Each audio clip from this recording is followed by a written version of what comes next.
ಆತ್ಮೀಯ ಸಹೃದಯ ಸ್ಪರ್ಧಾರ್ಥಿಗಳೇ, ತಮ್ಮೆಲ್ಲರಿಗೂ ಜ್ಞಾನವಾಣಿ ಮತ್ತು ಯೂಟ್ಯೂಬ್ ಚಾನಲ್ಗೆ ಸ್ವಾಗತ. ಇವತ್ತು ಕೇಸ್ ಏನಾಯ್ತು ಅನ್ನೋದ್ರ ಬಗ್ಗೆ ಮೊದಲು ತಿಳ್ಕೊಳ್ಳೋಣ. ನೆಕ್ಸ್ಟ್, ರೋಸ್ಟರ್ ಸಿಸ್ಟಮ್ ಅಂದ್ರೆ ಏನು, ಕರ್ನಾಟಕದಲ್ಲಿ ಯಾವ ರೀತಿ ರೋಸ್ಟರ್ ಸಿಸ್ಟಮ್ ಬದಲಾವಣೆ ಆಗಿದೆ, ಮತ್ತೆ ಒಳ ಮೀಸಲಾತಿ ಯಾವ್ಯಾವ ರಾಜ್ಯಗಳಲ್ಲಿ ಹೇಗಿದೆ, ಮತ್ತೆ ಕರ್ನಾಟಕದಲ್ಲಿ ಪ್ರಸ್ತುತ ಗೊಂದಲಕ್ಕೆ ಕಾರಣಗಳೇನು, ಇಷ್ಟು ವಿಚಾರಗಳನ್ನ ನಾವು ಇವತ್ತು ತಿಳ್ಕೊಳ್ಳೋಣ. ವಿಡಿಯೋವನ್ನ ಸ್ಕಿಪ್ ಮಾಡದೇ ಕೊನೆ ತನಕ ನೋಡಿ, ಯಾಕೆಂದ್ರೆ ಇದು ಸ್ವಲ್ಪ ಟೆಕ್ನಿಕಲ್ ಮ್ಯಾಟರ್ ಇರೋದ್ರಿಂದ ಅರ್ಥ ಆಗೋದಿಲ್ಲ. ಹಾಗಾಗಿ ಕಂಪ್ಲೀಟ್ ಆಗಿ ವಿಡಿಯೋವನ್ನ ನೋಡಿ. ಮೊದಲನೆಯ ವಿಚಾರ, ಇವತ್ತು ಕೋರ್ಟ್ ಇತ್ತು. ಯಥಾಸ್ಥಿತಿಯಂತೆ ಕರ್ನಾಟಕ ಸರ್ಕಾರದ್ದು ತಮ್ಮೆಲ್ಲರಿಗೂ ಗೊತ್ತಿರತಕ್ಕಂತಹ ವಿಚಾರ. ಮಾನ್ಯ ಎ ಜಿ ಅವರು ಇವತ್ತು ಕೂಡ ಕೋರ್ಟ್ಗೆ ಅಟೆಂಡ್ ಆಗಿಲ್ಲ. ಮತ್ತೆ ಅಫಿಡೇವಿಟ್ ಅನ್ನ ಸಲ್ಲಿಸಬೇಕಿತ್ತು. ಅಫಿಡೇವಿಟ್ ಅನ್ನ ಸಲ್ಲಿಸುವ ಬದಲು ಮೆಮೋವನ್ನ ಸಲ್ಲಿಸಿದ್ದಾರೆ.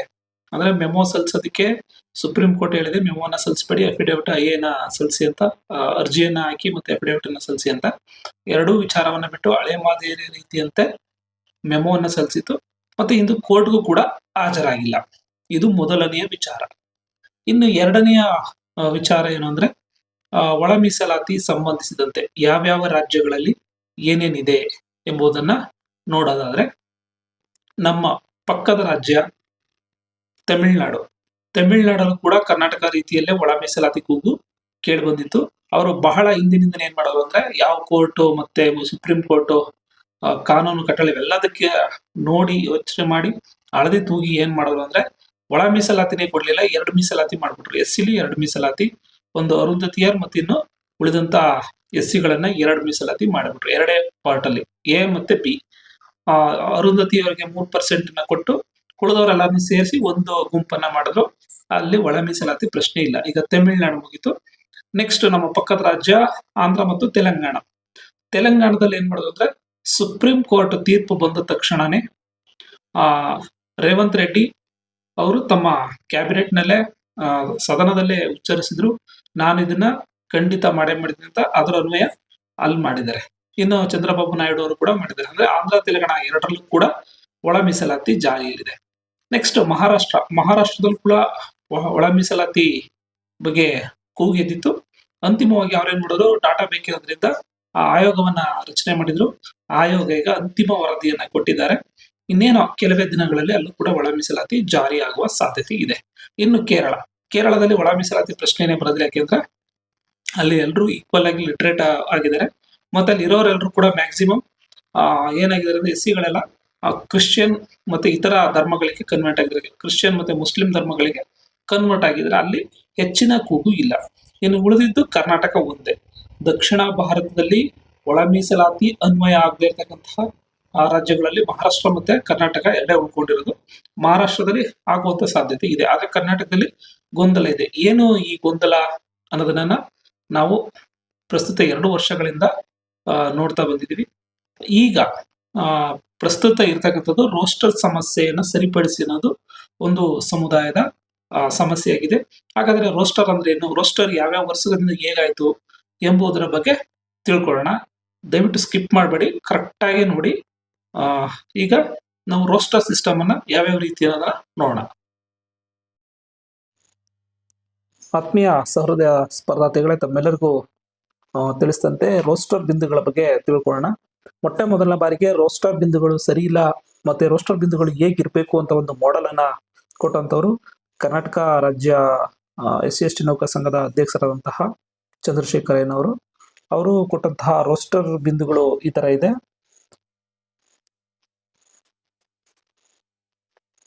ಅವ್ರು ಕೊಟ್ಟದ್ದು SC 1 ಇರಬೇಕು, ST 2 ಇರಬೇಕು, GM ಇರಬೇಕು, ಆಮೇಲೆ ಕ್ಯಾಟಗರಿ ಕೊಡಬೇಕು, ಈ ತರ ಅವರು ಕೊಟ್ಟಿದ್ದಾರೆ.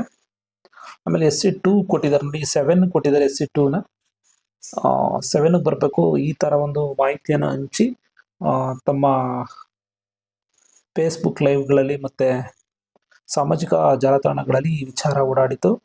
ಮತ್ತೆ ಅವರೇ ಒಂದು ಸೊಲ್ಯೂಷನ್ ಕೊಟ್ಟಿದ್ದಾರೆ, ಯಾವ್ಯಾವ ರೀತಿ ರೋಸ್ಟರ್ನ ಫಿಕ್ಸ್ ಮಾಡಬೇಕು ಎಂಬುದ್ರ ಬಗ್ಗೆ ಅವರೇ ಆದಂತಹ ತಮ್ಮದೇ ಆದ ರೀತಿಯಲ್ಲಿ ಕೊಟ್ಟಿದ್ದಾರೆ. ಓಕೆ, ಪ್ರಸ್ತುತ ರೋಸ್ಟರ್ ಪಾಯಿಂಟ್ ಯಾವ ತರ ಇದೆ ಅಂತ ನೋಡೋಣ. 2025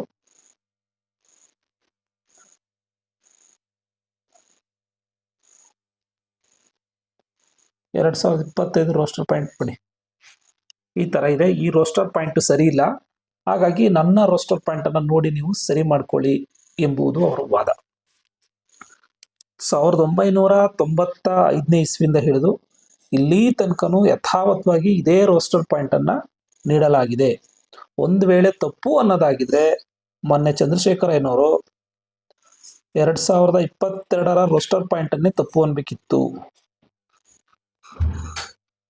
ಈ ತರ ವಾದ ಮಾಡೋದಾದ್ರೆ 2022ರ ರೋಸ್ಟರ್ ಬಿಂದುಗಳನ್ನ ತಪ್ಪು ಅಂತ ಹೇಳ್ಬೇಕಾಗಿತ್ತು. ಇದು 2022 ತಪ್ಪು ಅಂತ ಹೇಳ್ಬೇಕಿತ್ತು. ಅಂದ್ರೆ ಅವ್ರು ಹೇಳ್ತಿರೋದು ಸರಿ ಇದೆಯಾ ತಪ್ಪಿದೆಯಾ ಅನ್ನೋದು ನೋಡಿ. ಅವ್ರು ಕೊಟ್ಟಂತಹ ಅರ್ಜಿ ಇದು. ಇವರು ಸಮಾಜ ಕಲ್ಯಾಣ ಇಲಾಖೆಗೆ ಒಂದು ಅರ್ಜಿ ಬರ್ತೀರಿ ತಪ್ಪಾಗಿದೆ ಅಂತ. ಮಣಿವಣ್ಣ್ ಸಾಹೇಬ್ರು ಇದನ್ನ DPR ಇಲಾಖೆಗೆ ಈ ರೀತಿ ತಪ್ಪಾಗಿದೆ, ದಯವಿಟ್ಟು ಇದನ್ನ ಸರಿಪಡಿಸಿ, ಮತ್ತೊಮ್ಮೆ ನೀವೇನಾರೇ ಈ ತರ ರೋಸ್ಟರ್ನ ಸರಿಪಡಿಸ್ಬೇಕು ಅಂದ್ರೆ ನಮ್ಮ ಜೊತೆಗೆ ಅಂದ್ರೆ ಸಮಾಜ ಕಲ್ಯಾಣ ಇಲಾಖೆ ಜೊತೆಗೆ ಸಮನ್ವಯ ಮಾಡ್ಕೊಂಡು ನೀವು ರೋಸ್ಟರ್ ಅನ್ನ ಸರಿಪಡಿಸಿ, ದಲಿತರಿಗೆ ಅಂದ್ರೆ SC ST ಗಳಿಗೆ ಅನ್ಯಾಯ ಆಗುತ್ತೆ ಅಂತ ಹೇಳಿದ್ರು. ಓಕೆ, ಇದು ಮುಂಬಡ್ತಿ.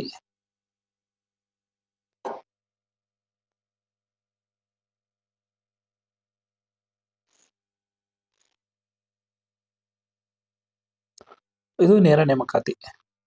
ಇದು ನೋಡಿ ಇಲ್ಲಿ ನೋಡ್ಕೊಳ್ಳಿ, 1995ರಿಂದ ಹಿಡಿದು ಯಥಾವತ್ತವಾಗಿ ಅದೇ ರೀತಿ 2022ರಲ್ಲೂ ಕೂಡ ಅದನ್ನ ಅನುಸರಿಸೇ ಮಾಡಿರ್ತಕ್ಕಂಥದ್ದು.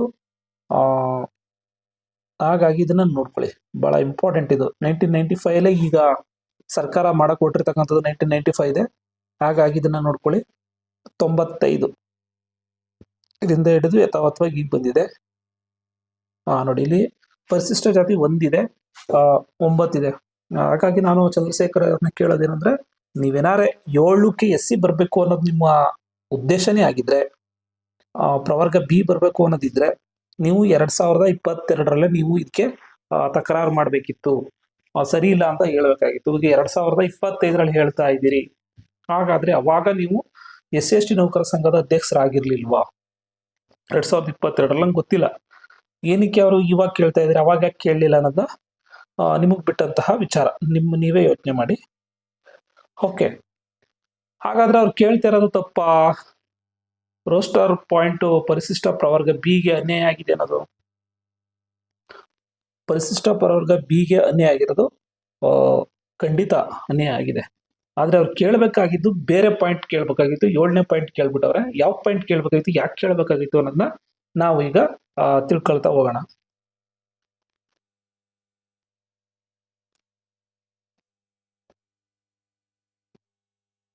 ಓಕೆ, ಈಗ ಹೆಂಗೆ ರೋಸ್ಟರ್ ಪಾಯಿಂಟ್ ನ ಇದ್ ಮಾಡಿದಾರೆ ಅಂತ ಗೊತ್ತಾದ್ರೆ ನಮ್ಗೆ ಗೊತ್ತಾಗುತ್ತೆ. ಈಗ ರೋಸ್ಟರ್ ಪಾಯಿಂಟ್ ಅನ್ನ ಫಿಕ್ಸ್ ಮಾಡೋದು 50% ಪ್ಲಸ್ 50%, ಇವೆರಡನ್ನ ಸಪ್ರೇಟ್ ಇಟ್ಟು. ಯಾಕೆ ಅಂದ್ರೆ 50% ಮೀರದಂತೆ ಸಾಮಾನ್ಯ ಅಭ್ಯರ್ಥಿಗಳಿಗೆ ಅಷ್ಟು ನೀಡಬೇಕು. 50% ಅದ್ರೊಳಗಡೆ ನೀವು 50% ಒಳಗಡೆ ನೀವು ಇದ್ಕೊಡ್ಬೇಕು, 50% ಅದಕ್ಕೆ ಮೀಸಲು ಇಡಬೇಕು. ಅಂದ್ರೆ ಜನರಲ್ ಮೆರಿಟ್ 50, ಕ್ಯಾಟಗರಿ 50. ಓಕೆ, ಇದ್ರ ಒಳಗಡೆ ನೀವು ಕೊಡಬೇಕು ಅನ್ನೋದು ಆದೇಶ ಆಗಿತ್ತು. ಈಗಲೂ ಕೂಡ ಅದೇ ರೀತಿ ಮಾಡ್ತೀವಿ ಅಂತ ಹೇಳಿದ್ದಾರೆ. 56% ಆದಾಗ ಸ್ವಲ್ಪ ಬದಲಾವಣೆ ಆಗಿತ್ತು. ಏನ್ ಬದಲಾವಣೆ ಆಗಿತ್ತು ಅಂದ್ರೆ, ಏನು 1995 ಆರ್ಡರ್ ಇತ್ತು, ಅದಕ್ಕೆ ABC ಅನ್ನೋದನ್ನ ವರ್ಗೀಕರಣ ಮಾಡಿದ್ರು. 1995 ಆರ್ಡರ್ನ ಆಮೇಲೆ ತೋರಿಸ್ತೀನಿ. ಈಗ ರೋಸ್ಟರ್ ಅನ್ನ ಹೆಂಗ್ ಫಿಕ್ಸ್ ಮಾಡ್ತಾರೆ ಅನ್ನೋದನ್ನ ನೋಡ್ಕೊಬೋಣ. ಫಸ್ಟ್ ರೋಸ್ಟರ್ ಅನ್ನ ಫಿಕ್ಸ್ ಮಾಡ್ಬೇಕಾದ್ರೆ ಮೊದಲು ನೀವು ಇವೆರಡರಲ್ಲಿ ಯಾವ್ದು ಕೊಡ್ಬೇಕು. ಈಗ ಕ್ಯಾಟಗರಿ ಕೊಡ್ಬೇಕಾ, ಜನರಲ್ ಕೊಡ್ಬೇಕಾ, 2 ಭಾಗ ಮಾಡಾಯ್ತು. ಇದಕ್ ಕೊಡ್ಬೇಕಾ, ಇದು ಕೊಡ್ಬೇಕಾ, ಮೊದಲನೇ ಬಿಂದುನ ಯಾವ್ದು ಕೊಡ್ಬೇಕು ಅಂದಾಗ, ಹಿಂದುಳಿದುವಿಕೆ ಆಧಾರದ ಮೇಲೆ ಮೊದಲ ಬಿಂದುವನ್ನ ನೀಡಬೇಕು. ನೆಕ್ಸ್ಟ್ 2ನೇ ಬಿಂದುವನ್ನ ಇದು ಕೊಡ್ಬೇಕಾಗುತ್ತೆ. ನೀವು ಫಸ್ಟ್ 50% ಇದು ಕೊಟ್ರೆ 2ನೇ ಬಿಂದು ಇದು ಕೊಡ್ಬೇಕಾಗತ್ತೆ, ಅಥವಾ ಫಸ್ಟ್ ಬಿಂದು ಇದು ಕೊಟ್ರೆ 2ನೇ ಬಿಂದುನ ಇದು ಕೊಡ್ಬೇಕಾಗತ್ತೆ. ಓಕೆ, ಫಸ್ಟ್ನೇ ಬಿಂದುನ ಜನರಲ್ ಮೆರಿಟ್ ಕೊಟ್ರೆ 2ನೇ ಬಿಂದುನ ಹಿಂದುಳಿವಿಕೆ ಆಧಾರದ ಮೇಲೆ ಕೊಡ್ಬೇಕಾಗತ್ತೆ, ಅಥವಾ ಫಸ್ಟೇ ನೀವು ಹಿಂದುಳಿವಿಕೆ ಆಧಾರದ ಮೇಲೆ ಕೊಟ್ರೆ 2ನೇ ಬಿಂದುನ ಜನರಲ್ ಇದಕ್ಕೆ ಕೊಡ್ಬೇಕಾಗುತ್ತೆ. ಈಗ ನೋಡೋಣ, ಫಸ್ಟ್ ಯಾವ್ದು ಕೊಟ್ಟ, SC ಕೊಟ್ಟ, ಹಾಗಾಗಿ 2ನೇ ಬಿಂದು ಯಾವ್ದು ಬಂತು, ಜನರಲ್ ಬಂತು, ಸಾಮಾನ್ಯ. ನೆಕ್ಸ್ಟ್ ಈಗ 3ನೇ ಬಿಂದು ಯಾವ್ದು ಕೊಡ್ಬೇಕು, SC ಕೊಟ್ಟಾದ್ಮೇಲೆ ನೆಕ್ಸ್ಟ್ ಹಿಂದುಳಿದ ವರ್ಗ ಯಾವ್ದು, ಅತ್ಯಂತ ಹಿಂದುಳಿದಿರೋದು ಯಾವ್ದು ಅಂದ್ರೆ ST ಸಮುದಾಯ. 3ನೇದು ST. ಈಗ 4 ಯಾವ್ದು ಕೊಡ್ಬೇಕು, ಈ ಕಡೆ ಬರ್ಬೇಕು, ಜನರಲ್ ಮೆರಿಟ್ ಬರ್ಬೇಕು. 4 ಸಾಮಾನ್ಯ. ನೆಕ್ಸ್ಟ್ 5 ಯಾವ್ದಕ್ಕೆ ಬರಬೇಕು, ಕ್ಯಾಟಗರಿಗೆ ಬರಬೇಕು. ಕ್ಯಾಟಗರಿಗೆ ಬಂದಾಗ ಯಾವ್ದು ಗೊತ್ತು, ಕ್ಯಾಟಗರಿ 1. ಈ ರೀತಿ ರೋಸ್ಟರ್ಗಳು ಕಂಟಿನ್ಯೂಟಿ ಆಗಿದೆ. ಈ ರೀತಿ ರೋಸ್ಟರ್ ಅನ್ನ ಫಿಕ್ಸ್ ಮಾಡಿದ್ದಾರೆ. ರೋಸ್ಟರ್ ಅಲ್ಲಿ 2 ತರ ಇದೆ, ಒಂದು ಲಂಬ, ಇನ್ನೊಂದು ಸಮತಲ. ಲಂಬ ಅಂದ್ರೆ ನೋಡ್ತಾ ಇದ್ರಲ್ಲ, ಇದು ನೇರವಾಗಿರ್ತಕ್ಕಂಥದ್ದು. ಹಾಗಾಗಿ ಇನ್ನೊಂದು ಸಮತಲ ಅಂದ್ರೆ ವರ್ಟಿಕಲ್ ಮತ್ತೆ ಹಾರಿಜಾಂಟಲ್, 2 ರೀತಿಯಾದಂತಹ ನೇಮಕಾತಿ ರೋಸ್ಟರ್ ಬಿಂದುಗಳಿವೆ. ಈಗ ಇದನ್ನ ನಾವು ಸಮತಲದಲ್ಲಿ ನೋಡೋದಾದ್ರೆ, ಎಸ್ ಸಿ ಇದೆ, ಎಸ್ ಸಿ ಏನ್ ಮಾಡ್ತಾರೆ ಅಂದ್ರೆ ಈ ಕಡೆಯಿಂದ ಹಾಕ ಹೋಗ್ತಾರೆ ಹಿಂಗೆ. ಈಗ ಇದರಲ್ಲಿ 10 ಪೋಸ್ಟ್ ಇದೆ ಅಂದ್ರೆ ಇದರಲ್ಲಿ 1ನೇದು ಯಾರು ಕೊಡಬೇಕು, 2ನೇದು ಯಾರು ಕೊಡಬೇಕು, 3ನೇದು ಯಾರು ಕೊಡಬೇಕು, 4ನೇದು ಯಾರು ಕೊಡಬೇಕು, 5ನೇದು ಯಾರು ಕೊಡಬೇಕು. 1 ಮಹಿಳೆ, 2 ಸಾಮಾನ್ಯ, 3 ಕನ್ನಡ ಮಾಧ್ಯಮ, 4 ಗ್ರಾಮೀಣ ಅಭ್ಯರ್ಥಿ, 5 ಯೋಜನಾ ನಿರಾಶ್ರಿತರು, ಹೀಗೆ ಪೋಸ್ಟ್ ಗಳನ್ನ ಅಂತ ಹೋಗ್ತಾರೆ. ನೆಕ್ಸ್ಟ್ ಅದೇ ರೀತಿ 5ಕ್ಕಿಂತ ಜಾಸ್ತಿ ಇದ್ರೆ ಮತ್ತೆ 2 ಪೋಸ್ಟ್, 3 ಪೋಸ್ಟ್, 4 ಪೋಸ್ಟ್, 5 ಪೋಸ್ಟ್ ಹಿಂಗ್ ಮಾಡ್ಕೊ ಹೋಗ್ತಾರೆ. ಇದು ಸಮತಲ. ಈಗ ಲಂಬ ಮತ್ತು ಸಮತಲ 2 ರೀತಿಯಲ್ಲಿ ನಾವು ರೋಸ್ಟರ್ ಫಿಕ್ಸ್ ಮಾಡ್ತೀವಿ ಅಂತ ಆಯ್ತು. ಈಗ ವಾಪಸ್ ಸಮಸ್ಯೆಗೆ ಬರೋಣ. ನಮ್ಮ ಅಧ್ಯಕ್ಷರು ಯಾವ ರೀತಿ ಸಮಸ್ಯೆಗಳನ್ನ ಎತ್ತಿದ್ರೋ ಅದು ವ್ಯಾಲಿಡ್ ಸಮಸ್ಯೆ. ಬಟ್ ಅವ್ರ ಪ್ರಶ್ನೆ ಮಾಡಿರೋ ಇದೆಯಲ್ಲ, ಪಾಯಿಂಟ್ ಇದೆಯಲ್ಲ, ಅದು ಸರಿ ಇಲ್ಲ. ಸಮಸ್ಯೆ ಕರೆಕ್ಟ್ ಆಗಿದೆ, ಪಾಯಿಂಟ್ ಮಿಸ್ ಆಗಿದೆ. ಹಾಗಾಗಿ ಅದನ್ನ ನೋಡೋಣ, ಏನ್ ಪಾಯಿಂಟ್ ಏನಾಗಬೇಕಾಗಿತ್ತು ಅಂತ. ಈಗ 2025 ಬಂದ್ಬಿಡೋಣ.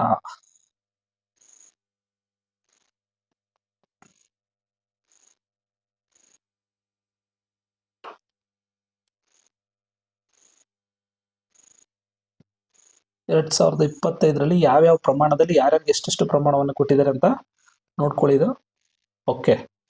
ಈಗ ಇಲ್ಲಿಗೆ ಬರೋಣ. ಈಗ 2 ಪಾಯಿಂಟ್ ಆಗಿದೆ. ಓಕೆ, 2 ಭಾಗ ಆಗಿದೆ. ಏನು ಅಂದ್ರೆ 50, ನಾನು ಹೇಳ್ದಂಗೆ 50-50 2 ಭಾಗ ಆಗಿದೆ. 2 ಭಾಗದಲ್ಲಿ ಮೊದಲನೇ ಆದ್ಯತೆನೇ ಯಾವ್ದು ಕೊಟ್ಟಿದ್ದಾರೆ, ಪ್ರವರ್ಗ ಎ, ಎಸ್ ಸಿ ಕೊಟ್ಟಿದ್ದಾರೆ. ಏನ್ 95ರಲ್ಲಿ ಏನಿದೆ ಅದೇ ಕೊಟ್ಟಿದ್ದಾರೆ. ಅದಕ್ಕೆ ಏನ್ ಮಾಡಿದ್ದಾರೆ ಅಂದ್ರೆ ಎ ಬಿ ಸಿ ಅಂತ ಕೊಟ್ಕೊಂಡು ಹೋಗಿದ್ದಾರೆ ನೋಡಿ ಇಲ್ಲಿ, A B C. Next point ಯಾವ್ದು ಬರ್ತದಂಗೆ ಎ ಬಿ ಸಿ ಅಂತ ಪ್ರತಿಯೊಂದಕ್ಕೂ ನೀಡ್ಕೊಂಡು ಹೋಗಿದ್ದಾರೆ. ಅದು ಬಿಟ್ಟರೆ ಏನೂ ಚೇಂಜಸ್ ಮಾಡಿಲ್ಲ. ಹಾಗಾಗಿ ಇದು ವೈಜ್ಞಾನಿಕವಾಗಿದೆ, ಸರಿಯಾಗಿದೆ, ಎಲ್ಲವೂ ಆಗಿದೆ. ಆದ್ರೆ ಒಂದ್ ಮಿಸ್ಟೇಕ್ ಆಗಿದೆ. ಏನು, ನಾನು ಮೊದಲೇ ಹೇಳಿದ್ನಲ್ಲಿ 50% ಅನ್ನ ನಿಗದಿಪಡಿಸುವಾಗ ಯಾವ ರೀತಿ ತಗೋಬೇಕು, ಹಿಂದುಳಿದುವಿಕೆ ಆಧಾರದ ಮೇಲೆ ತಗೋಬೇಕು. ಈ ಪಾಯಿಂಟ್ ಅನ್ನ ಮಿಸ್ ಮಾಡಿದ್ದಾರೆ ಅಷ್ಟೇ. ಈ ಪಾಯಿಂಟ್ ಮೂಲಕ ಕೇಳಬೇಕಿತ್ತು ಅವರು. ಈಗ ಕೆಲವು ಜನ ಕೇಳದಂತೆ, ಅದೇ ಸಾಮಾನ್ಯ ಅಭ್ಯರ್ಥಿಗಳು ಕೇಳಿದ್ರಲ್ಲ, ಆ ರೀತಿ ಎಲ್ಲ ಮಾಡಕ್ಕಾಗಲ್ಲ. ಯಾಕೆಂದ್ರೆ ಇದ್ರಲ್ಲಿ ಬೇರೆ ಬೇರೆ ಕ್ಯಾಟಗರಿಗಳಿದೆ. ಸಾಮಾನ್ಯದಲ್ಲಿ ಸ್ಪರ್ಧಿಸ್ತೀನಿ ನಾನು, ಎಸ್ ಸಿ ಸಾಮಾನ್ಯ ಅಂತ ಮಾಡಿ, ಜನರಲ್ ಸಾಮಾನ್ಯ ಅಂತ ಮಾಡಿ, ಅಥವಾ ಒ ಬಿ ಸಿ ಸಾಮಾನ್ಯ ಅಂತ ಮಾಡಿ, ಮತ್ತೆ ನೆಕ್ಸ್ಟ್ ಎಸ್ ಟಿ ಸಾಮಾನ್ಯ ಅಂತ ಮಾಡಿ, ಹಂಗೆಲ್ಲ ಕೇಳಕ್ಕಾಗತ್ತಾ? ಅದೆಲ್ಲ ಒಂದ್ ರೀತಿ ಅವೈಜ್ಞಾನಿಕ ಪ್ರಶ್ನೆಗಳವೆಲ್ಲ, ಅವೆಲ್ಲ ತಲಾಟೆ ಪ್ರಶ್ನೆಗಳು ಅಂತಾನೂ ಕೂಡ ಕೆಲವ್ರು ಅಂತಾರೆ. ಬಟ್ ನಾವು ಹಂಗೆ ಅನ್ನಕ್ಕಾಗಲ್ಲ. ಬಟ್ ಅವ್ರವ್ರಿಗೆ ವಾಕ್ ಸ್ವಾತಂತ್ರ್ಯ ಇರುತ್ತೆ. ಬಟ್ ನಾವು ಲೀಗಲ್ ಆಗಿ ನೋಡೋಣ ಏನಾಗುತ್ತೆ ಅಂತ. ಈಗ ಪರಿಶಿಷ್ಟ ಜಾತಿ ಹೇಗ್ ಕೊಟ್ರಿ, ಕರೆಕ್ಟ್ ಅಲ್ವಾ?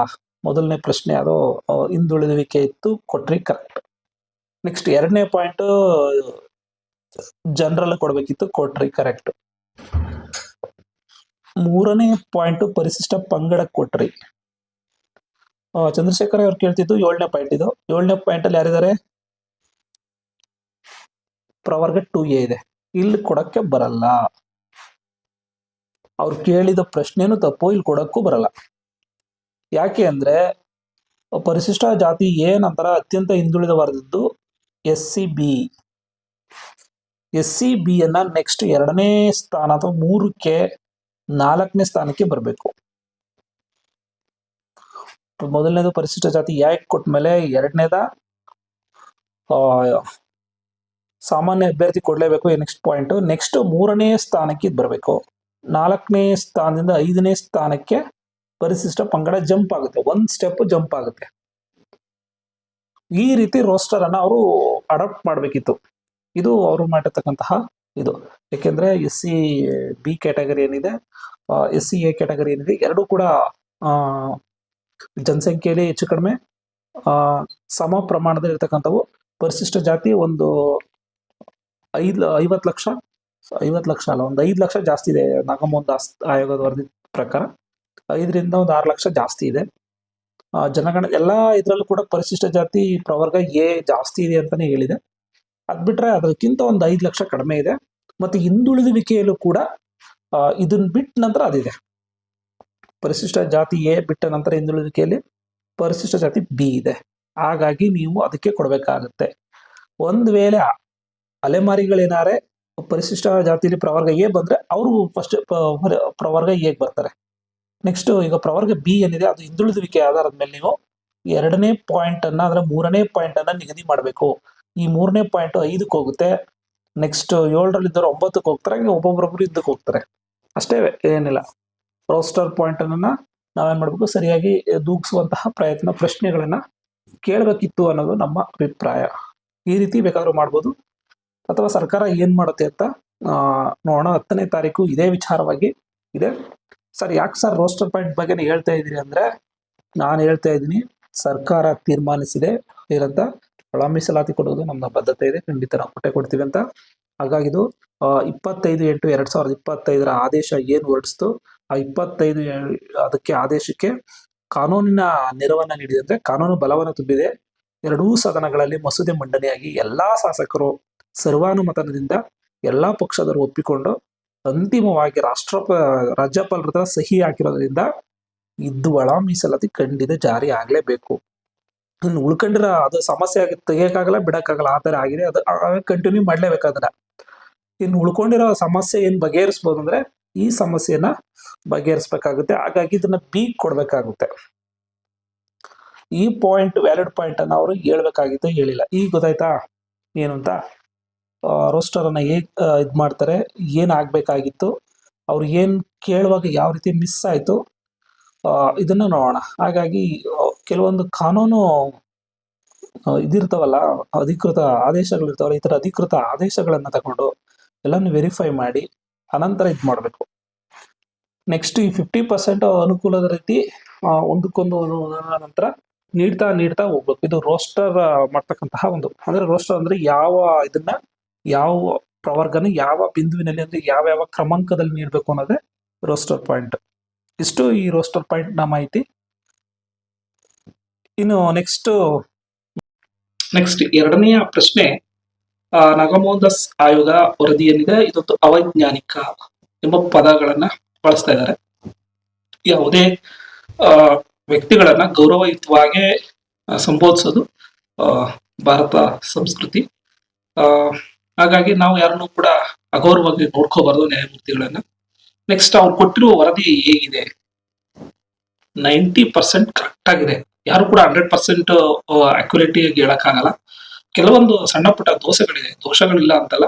ಯಾವುದೇ ವರದಿಯನ್ನ ತಗೊಂಡ್ರು, ಯಾವುದೇ ಸೆನ್ಸಸ್ ಅನ್ನ ತಗೊಂಡ್ರು, ಏನೇ ಒಂದು ಕಾರ್ಯಗಳನ್ನ ತಗೊಂಡ್ರು 100% ಗಳನ್ನ ನೀಡಕ್ಕಾಗಲ್ಲ. ಕೆಲವು ಟೈಮ್ 100ಗಿಂತ ಜಾಸ್ತಿ ಕೊಡ್ಬೋದು ಕೆಲಸದಲ್ಲಿ, ಕೆಲವು ಟೈಮ್ 90% ಕೊಡ್ಬೋದು, ಕೆಲವು ಟೈಮ್ 70% ಕೊಡ್ಬೋದು.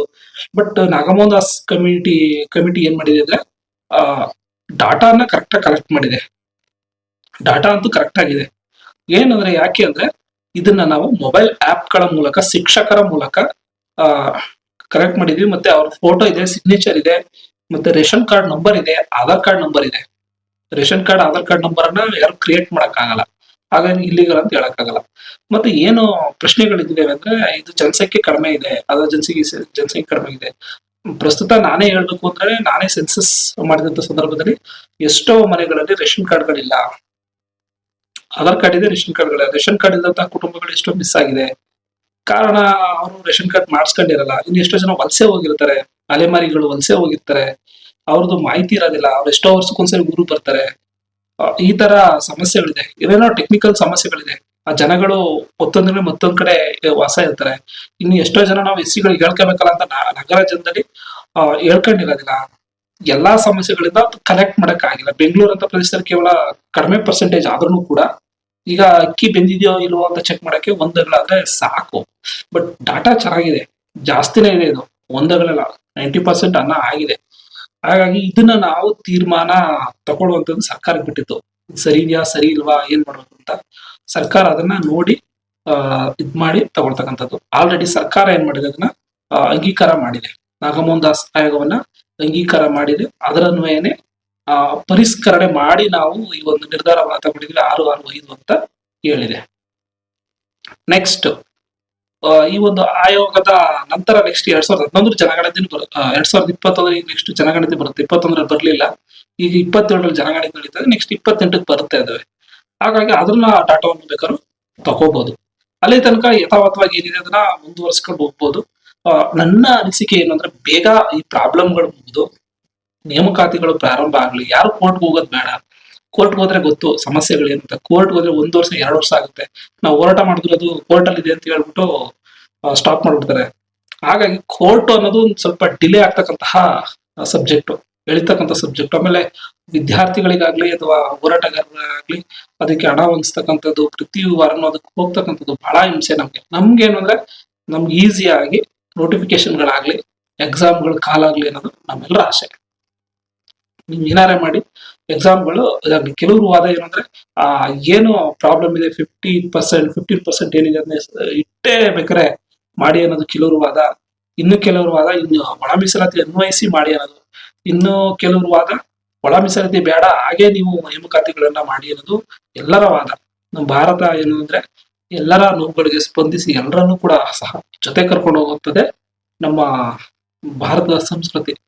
ಹಾಗಾಗಿ ನಾವು ನೋಡಿ ಎಲ್ಲರನ್ನೂ ಒಳಗೊಳ್ಳೋಣ, ಯಾರಿಗೂ ಅನ್ಯಾಯ ಆಗದ್ ಬೇಡ. ಹಾಗಾಗಿ ಎಲ್ಲಾ ಸಮಸ್ಯೆಗಳನ್ನ ಸರ್ಕಾರ ಬಗೆಹರಿಸುತ್ತೆ ಅಂತ ನಮ್ಮ ಅಭಿಪ್ರಾಯ. ಹಾಗಾಗಿ ನಾಗಮೋಹನ್ ದಾಸ್ ಆಯೋಗದ ಕಮಿಟಿ ವರದಿ ಏನಿದೆ ಅದು ಕರೆಕ್ಟ್ ಆಗಿದೆ.